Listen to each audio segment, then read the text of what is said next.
மரகத தமால மலர் முட்டுகளை மொய்க்கின்ற பொன்னிற கருவண்டு போல்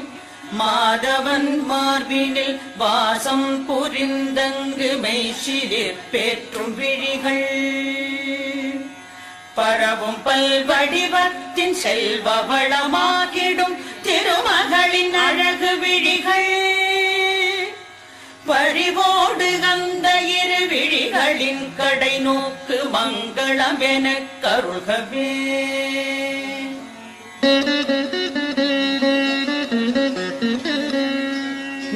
நீலமாமலரினில் உள் சென்று வெளிவந்து உலவிடும் பெண் வண்டு போல்